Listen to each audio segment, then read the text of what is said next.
келиңиз, аң сезимди бир аз ойготуп көрөлү. Мына ушул жер шарына Аллах Таала кожоюн жараткысы келди. Бүткүл аламды жараткан Аллах Таала адамдын денесин топурактан жаратып, бүткүл бардык макулук периштелерге жар салды. Бардык периштелер чогулуп келишип, адамдын денесин айланып карап чыгышты. Ошол кезде периштелердин арасынан иблис лып этип адамдын ичине кирди. Жаратылган адамдын мурдунан кирип, бүткүл денесин кан тамыры менен кошо чимирилип карап чыкты. Адамдын денесин аңтарып чыккан иблис периштелерге мындай деди: "Бул макулук Аллах Таалага орун басар болууга татыктуу эмес" деди. "Эмнеге?" деп сурашты периштелер. "Себеби мунун напсисине кул болот экен" деди. "Мунун өзгөчөлүгү деле жок, жалкоо бир неме экен. Тез чарчап, тез картаят. Суукка тоңуп, ысыкка чыдай албайт. Эгер мунун курсак ачса, жырткычка айланат. Анан мунун атак, даңк, байлык, бийлик, мансапка тез эле мас болуп калчудай. Жалтырак жултуракка кызыгып, дүнүйө мүлккө тойбогондой. Өзүнүн каалоосун ойлоп, кумарын кандыруу үчүн күнөө иштерге оңой эле барат. Чегинен чыгып кетсе, кан төккөнгө чейин барат. Мунун менден артык жерин байкаган жокмун. Эмнеси өзгөчө? Бирок денесинде эч бир түшүнүксүз бир жери бар экен." Таң калган периштелер "Ал эмнеси экен?" деп сурашты. Иблис: "Анын көкүрөгүнүн сол жагында бир эт бар экен. Ошол жүрөгүнө эч кире албай койдум.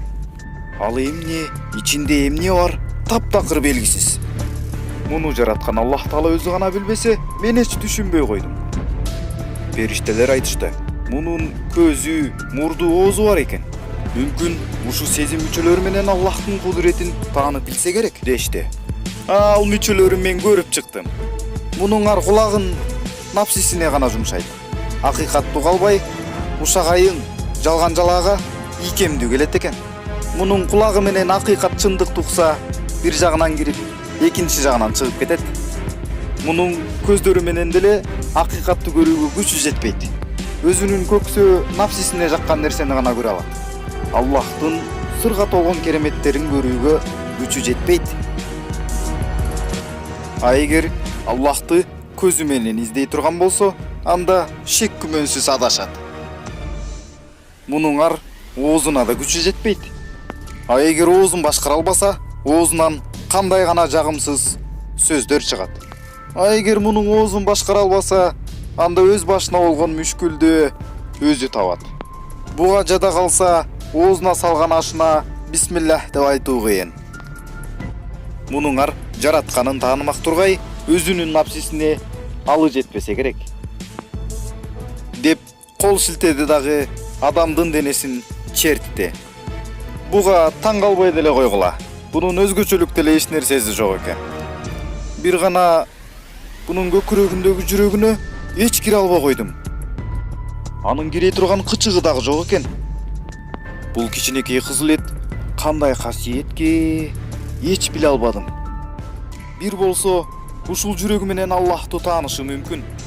Болбосо, мунун эч деле бир өзгөчө артыкчылык жерин көрө алган жокмун" деп ичи кызыңдап, көрө албастык кылып, текеберлене колун шилтеп басып кетет. Иблистен бул нерселердин баарын угуп аткан периштелер чоо чуркашып, тынчсыздануу менен Аллах Тааладан сурап атышты: "О жараткан Аллах, чын эле жер бетине ушундай инсанды жаратасыңбы? Бул инсанды эркине койгонуңда, алар каалаганын кылышып, жер бетине бузукулук жайышып, кан төгүүгө чейин барышат экен. О жараткан Аллах, биз баарыбыз сенин буйругуңду гана аткарабыз. Ал эми бул адамзатын өз эркине коесуңбу?" деп сурашты. Ошондо жараткан Аллах Таала: "Силер мен билгенди билбейсиңер" деди. "Эгер силер билгич болсоңор, анда булардын атын атап бергилечи" деп таң калыштуу кубулуштарды көргөздү. "Бул эмне?" дегенде, мындай белгисиз аламда өмүрү көрбөгөн периштелер оозуна кум тыгылып калгандай унчукпай туруп калышты. Чындыгында мен силер билбегенди билемин деп жараткан Аллах Таала өз рухунан адамдын денесин үйлөгөн кезде анын жүрөгү согуп көзүн ачты. Көзүн ачкан кезде кана эме, мына бул заттардын атын атаган деп адам затына амир берген кезде адам бардык нерсенин атын Аллах Таала каалагандай кылып атап чыкты. Адамдын алгачкы кадамын карап турган бардык периштелер бул нерсеге таң беришти. Ошондо Аллах Таала: "Мына көрдүңөрбү? Кана эми мен жараткан орун басарга урмат сый көргөзүп сажда кылгыла" деди. Адамдын көзүн ачканда эле жасаган кадамына таң берген периштелер адам затына сажда кылып, баш ийип, сый урмат көргөзүштү. Бардык периштелер адамга баш ийип, сажда кылган кезде иблиске негедир бул нерсе жакпагандай түр көргөздү. Адамды өзүнөн өйдө көрүүнү каалабады. Себеби адам заты жаралганга чейин иблис периштелердин чоңу эле. Мына ушул себептүү мен сиңип, текеберленип туруп алды.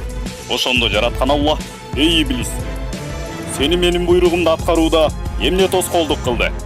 Дегенде иблис: "Мен деген оттон жаралгам да. Ал эми бул адам болбогон бир топурактан жаралбадыбы? Кантип мен ага баш ийишим керек?"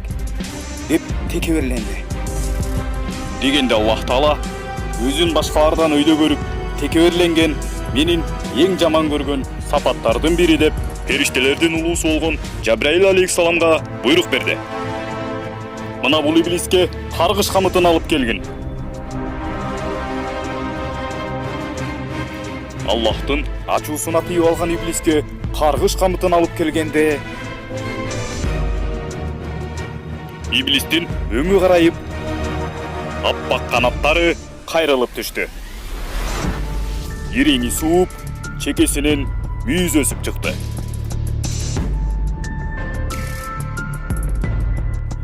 Мурдагыдай жаркын жүзү соолуп, өңү коркунучтуу шайтанга айланды. Аллах Таала иблисти каргышка калган абалда жер бетине куулушун буйрук кылды. Периштелер иблисти түрпеттирбей кармады да, каргыш камышын мойнуна кийгизип, жер бетине кууп салышты. Каргышка калган иблис куулган абалында мындай деп чуу салып атты: "Мен ушул адам үчүн каргышка калдым. Ушул адамды менден өйдө көргөнүң үчүн мен бул адамдын ким экенин тастыктап беремин. Мен эми бул адамды жерде күтөмүн. Жана анын кан тамыры менен жүрүп, кыямат кайымга чейин азгырып, адамдарыңды тозокко толтурамын. Билемин, мен каргышка калдым. Мен барар жерим тозок, бирок мен бул адамдарды дагы өзүм менен кошо тозокко ала кетемин." Мына көрдүңүзбү? Аллах Таала бизди кандай кылып жараткан. Ушунчалык өзгөчө жараткандыктан бул нерсени иблис дагы көрө албастык кылып ичи таарыды. Адам, биздин денебизди Аллах Таала ушунчалык кооздук менен жаратты. Ааламдагы бардык күндү, жерди, айды, суу тоо таштарды, абаны, жан жаныбарларды, бардык нерселерди бир гана адамзат үчүн жаратты. Ал эми адамды ушул ааламга кожоюн кылып, орун басар кылууну каалады. Ал эми адамды ааламды таанып билүү үчүн, ааламдын баарын жараткан, өзүн дагы жараткан Аллахын таанып билүү үчүн өзгөчө сезимдерге ээ кылды. Көз, кулак, мурун, акыл эс, жүрөк жана башка. Ал эми даражасын бардык периштелерден бийик койду. Акыл эс мээ тартуулап өз эркибизге коюп койду. Мындай улуу сыпат периштелерге да берилген эмес. Периштелер болсо буйрук гана аткарышат. Алар каалаганын кылышып, биздей эриктүү жүрө алышпайт. Ааламда Аллахтан кийин канчалык кадырлуу экениңизди билдиңизби? Ушунчалык бийик даражада периштелерден дагы жогору тураарыңызды билдиңизби? Сиздин жүрөгүңүзгө Аллах Таала өз рухунан үйлөгөнүн билесизби? Аллах Таала кереметтүү түрдө жаратып, бардык нерсени тартуулап салды. Эми ойлоп көрүңүзчү, Аллах Таала биз менен сыймыктана алабы? Өмүрүңүздө бир жолу Аллах Таалага ыраазы болуп, ыраазычылык билдирип, башыңызды жерге коюп, Аллах Тааланы улуулап, намаз окуп көрдүңүз беле? Өзүбүздүн түшүнүк менен айтканда, ушул инсанды өзүм жараттым эле деп, ичи жылып, кубанып, сыймыктана алабы? Мына ушунун баарын терең ойлонуп көрдүңүз беле? А эгер азыр сиздин жүрөгүңүз согуп аткан болсо, анда сиз эмнени күтүп атасыз? Ушул жараткан пендем качан мага жакындайт деп жараткан Аллах Таала сизди сагынып күтүп аткандыгын билесизби?